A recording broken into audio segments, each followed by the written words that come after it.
Assalamualaikum warahmatullahi wabarakatuh. Halo semuanya, balik lagi bareng aku Dayat di Programming. Ya, jadi di video kali ini kita bakal bahas materi tentang state machine. Jadi state machine itu merupakan salah satu apa ya? Salah satu desain pattern program yang paling banyak digunain kalau misalkan kalian lagi bikin program pakai LabVIEW gitu. Nah, jadi ibaratnya state machine ini kalau misalkan kalian udah jago di state machine, itu kalian pasti bakal bisa bikin program apapun lah. Maksudnya kayak karena state machine itu ibaratnya kayak basic kalau misalkan kalian pengen bikin sebuah program yang butuh beberapa step, state, dan ada beberapa langkah-langkah yang bakal dieksekusi oleh program kalian. Nah, itu state machine itu merupakan pattern yang paling cocok gitu. Oke. Jadi untuk state machine itu sendiri, dia itu pakai beberapa komponen seperti while loop, terus enum, terus shift register, terus case structure gitu. Nah, kenapa case structure ini kita bahas terakhir ya? Karena itu tadi gitu. Jadi untuk teman-teman yang belum nonton video-video sebelumnya tentang case structure, enum, tentang shift register, tentang apa sih, while loop, tentang event structure gitu. Mungkin bisa nonton dulu di video-video sebelumnya sebelum masuk ke video state machine. Nah, state machine itu sendiri bedanya dengan si flat sequence. Kalau flat sequence itu seperti yang kita bahas minggu lalu, itu kayak step by stepnya itu benar-benar dieksekusi secara satu persatu sequence. Nah, kalau di start machine ini dia tuh bisa kayak step satu, kita punya 5 step, step 1, 2, 3, 4, 5. Nah, itu kalian bisa kayak dari step 1 loncat ke step 2, dari step 2 langsung ke step 4, nanti step 4 balik lagi ke step 3 ke step 5, baru nanti dari step 5 mungkin dengan kondisi tertentu kalian mau langsung loncat ke step 2, terus step 2 langsung lagi ke step 5 gitu. Nah, itu eee, kelebihan daripada si state machine itu tadi dibanding dengan si flat sequence. Kalau flat sequence itu step 1, 2, 3, 4, 5 kalian nggak akan bisa loncat dari step 1 ke step 5 gitu. Jadi dia bakal benar-benar mengeksekusi si step by step itu secara manual. Nah, gimana sih penerapan dari si state machine ini gitu. Nah, untuk di video kali ini aku nggak bakal bikin program dari awal. Aku bakal ngejelasin si state machine ini menggunakan example yang udah ada di Levi-nya itu sendiri gitu. Oke, kalau gitu kita buka dulu Levi-nya. Oke, jadi di sini aku udah buka Levi seperti yang kalian lihat. Nah, ini kalian nggak perlu bikin new VI karena kita bakal bahas dari example-nya dulu biar gampang ngerti ya. Maksudnya aku mau jelasin berdasarkan example yang udah kita punya dulu. Terus kalian pergi ke help, find examples. Nah, sebenarnya di sini kalian bisa cari program apa aja sih di Leview ini tentang mau cari apapun. Leview itu udah nyediain beberapa example gitu. Kita langsung aja ketik keywordnya di sini state machine. State machine. Oke. Double klik terus state machine fundamentals. Oke, kita bakal pakai example yang ada di Leview-nya. Nah, ini example yang ada di Leview itu orang NI yang bikin. Nah, tampilannya kira-kira seperti ini, ada dua button, run state 1 sama run state 2, kemudian ada button stop. Terus di sini ada cara untuk eksekusi programnya. Yang pertama itu overview dulu, demonstrates the fundamental concept of a state machine design pattern in Leview. Instruction, run the VI. Click the run state 1 button. A dialog pop-up displaying text. Kemudian yang kedua, klik the run state 2 button. If you select yes in the pop-up dialog, the state 3 will run after state 2. Click state stop to stop the VI. Oke. Di sini ada notes juga. Note if you can create a Leview application based on the state machine pattern, create a simple state machine project from Leview, create project del. Oke. Jadi ibaratnya ini kalau misalkan kalian mau pakai pattern yang udah disediain si Leview itu sendiri, kalian nggak mau capek-capek bikin, kalian bisa pergi ke ini, file, create project dialog, itu terus pilih simple state machine. Oke, kita try dulu ya program yang udah dibikin sama si NI ini.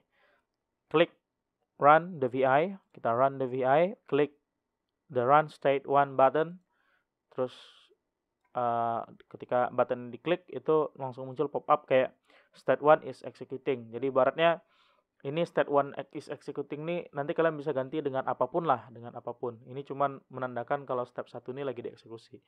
Terus kalau misalkan kalian klik OK, itu ibaratnya state 1 itu selesai dieksekusi. Terus klik the run state 2 button. Nah, kalau kalian klik run state 2 button itu bakal muncul dialog. Nah, dialog ini bakal nanya kalian mau eksekusi state 3 atau enggak. Kalau kalian pengen eksekusi state 3, kalian klik yes. Nah, itu dia bakal kayak ibaratnya state 3 is executing. Ini sedang mengeksekusi state yang ketiga gitu. Nah, kalian tinggal klik OK. Nah, di sini kalian bisa klik lagi state 1. State 1 is executing. Terus kalian bisa klik lagi state 1. State 1 executing, klik lagi state 1. Kalian mau klik state 2 bisa. Kalau kalian pilih no, itu state 3 nggak akan dieksekusi. Oke, kalau kalian klik lagi bisa, klik yes, itu state 3 dieksekusi. Terus klik lagi, kalian klik no, no. Nah, kalian bisa melakukan ini berulang-ulang gitu. Jadi kalian ibaratkan kalian punya beberapa state atau step, itu kalian bisa kayak ulang-ulang state itu terus. Kalian mau eksekusi state itu aja, tergantung kondisi yang kalian inginkan, atau kalian pengen ada kondisi lain untuk mengeksekusi state yang lain gitu. Nah, itu kelebihan dari si state machine. Terus kemudian di sini dia bilang stop kalau mau stop programnya. Oke, sekarang kita mau bedah si programnya ini dulu. Kita mau bedah dulu. Langsung aja klik Ctrl E di sini untuk melihat programnya. Nah, sebenarnya di sini udah dijelasin ya.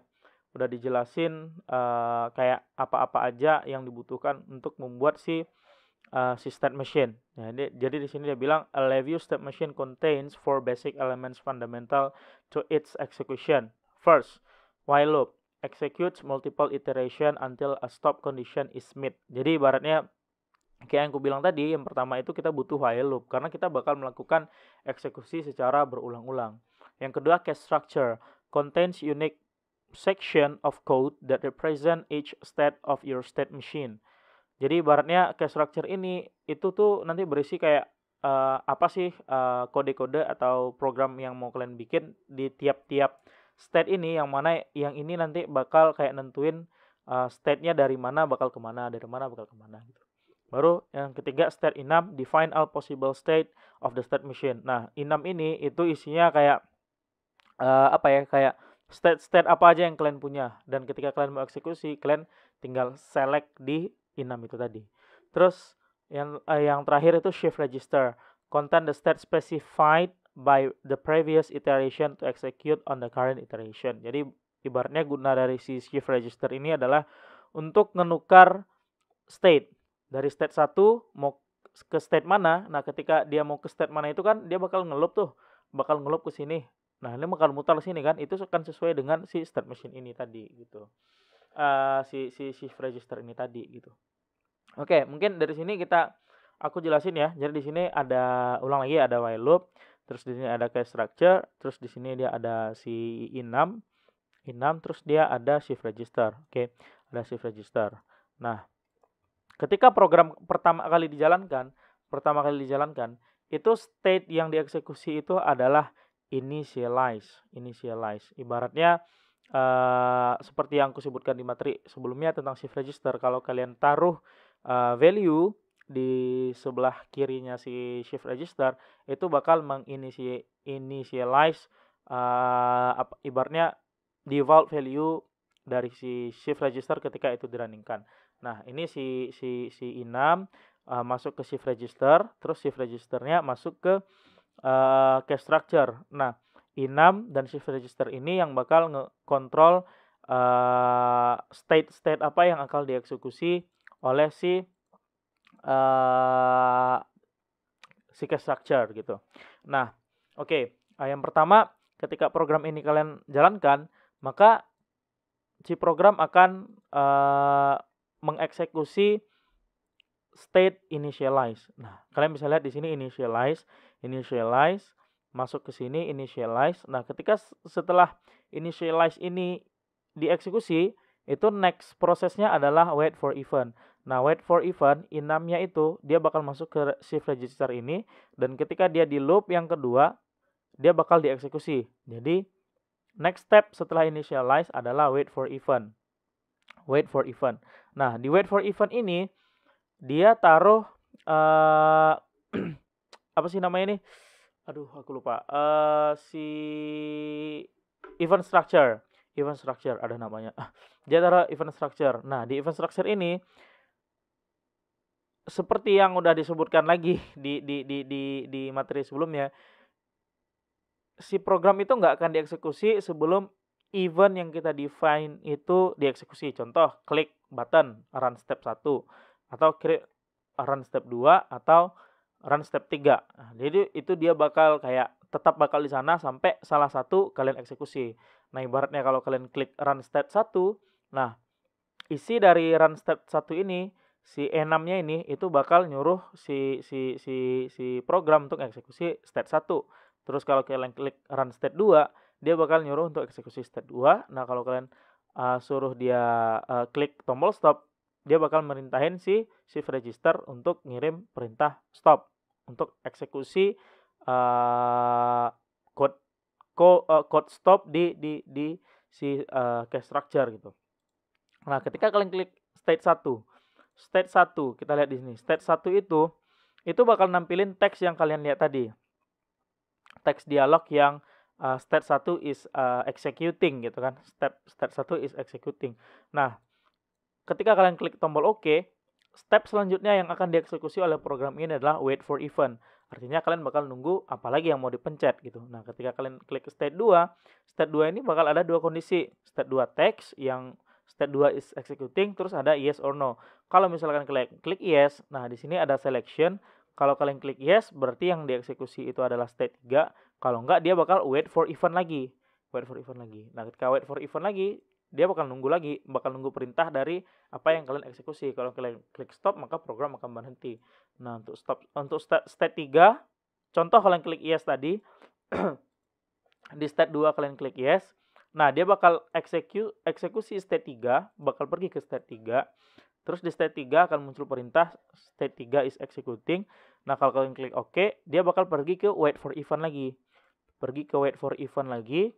Wait for event. Nah, di sini kalian nunggu lagi mau apa yang kalian eksekusi selanjutnya. Kalau kalian klik stop, maka dia bakal ke case yang si stop. Nah, ke case yang stop, di value di sini di set jadi true dan program bakal berhenti gitu. Nah, gitu. Jadi simple sih sebenarnya state machine itu. Kalian benar-benar bikin program itu sesuai dengan flow-nya. Makanya kalau kalian punya bikin program, kalian bikin dulu flow-nya, apa-apa aja yang akan dieksekusi oleh program kalian. Misalkan bikin suhu untuk monitoring suhu. Kalau misalkan suhunya kayak di atas 80 derajat, nah itu ibaratnya lampu indikator jadi warna merah. Terus akan masuk perintah untuk melakukan logging data. Terus setelah itu bakal nunggu sampai alarm dipencet. Nah, ketika alarm dipencet, nah itu bakal ada apa lagi yang akan dieksekusi gitu. Nah, ini tentang si state machine. Nah, mungkin kita jalankan lagi ya programnya. Nah, di sini aku edit, aku bakal tambah satu indikator. Jadi kalian bisa lihat secara langsung gimana state-state yang ada di sini itu dieksekusi. Dan ibaratnya kayak current statusnya lah. Apa sekarang gitu. Nah, kita coba eksekusi ya. State-nya run. Nah, ini wait for event, initialize karena dia ibaratnya sangat cepat, jadi dia bakal wait for event. Sekarang ini kita lagi ada di wait for event. Wait for event, nunggu yang mana mau dipencet. Terus misalkan aku pencet run state 1, nah kalian ini bakal pergi ke state 1. Sekarang ini di sini kita lagi berada di state 1, ku klik OK, dia bakal wait for event lagi. Run state 2, kita bakal ada di state 2. Klik yes, kita bakal ada di state 3. Terus klik OK lagi, dia bakal wait for event. Ini klik lagi, kalau klik no, dia bakal wait for event lagi. Nah, kalau klik stop, dia bakal stop. Nah, mungkin itu penjelasan sederhana tentang tentang si state machine. Kalian bisa buka di review example kalian, terus kalian bisa coba-coba bisa coba-coba lagi sendiri. Mungkin di sini kalau aku nggak salah kalian bisa edit-edit kata-katanya, atau mungkin di sini kalian bisa tambah step-step lain, terus apa yang akan dilakukan gitu. Nah, kalau misalkan kalian udah paham gimana konsep dari si Start Machine ini, aku yakin ibaratnya kayak project-project kuliah, project-project kalian punya project-project sederhana itu kalian udah pasti bisa handle dengan si Start Machine ini gitu. Cuman balik lagi syaratnya kalian harus paham 4 fundamental ini. While loop, case structure, state enum, sama shift register. Nah, sebelum kalian mulai Start Machine, kalian harus paham dulu tentang 4 state ini gitu. Oke, Start Machine itu aja sebenarnya, simple, mudah-mudahan kalian ngerti tentang penjelasannya. Nah, mungkin untuk next minggu depan, karena sebenarnya review itu kan intinya sampai di Start Machine aja itu kalian udah bisa bikin program. Nah, mungkin next minggu depan aku nggak tahu apa kita bakal masuk ke Arduino atau masuk ke Datalog atau write sesuatu di bikin text file gitu. Aku bakal pikirin dulu mana materi yang paling bagus. Mungkin kita masuk Arduino boleh lah ya. Oke, mungkin itu aja dulu dari aku. Sekian, terima kasih buat yang udah nonton. Jangan lupa di like, comment, and subscribe video ini. Kalau kalian punya pertanyaan, jangan sungkan-sungkan untuk bertanya. Aku bakal bantu. Kalian bisa email juga. Kalau misalkan email kalian nggak dibalas, kalian bisa tulis di komen kalau kalian udah kirim email tapi aku belum balas. Karena nggak ada yang email, jadi aku jarang buka email gitu. Oke, mungkin sekian dari aku. Terima kasih sekali lagi buat yang udah nonton. See you. Happy holiday. Selamat liburan yang benar-benar panjang di akhir tahun ini, dan semoga tahun depan 2022 jadi lebih baik untuk kita semua. Oke, see you. Assalamualaikum warahmatullahi wabarakatuh. Dadah.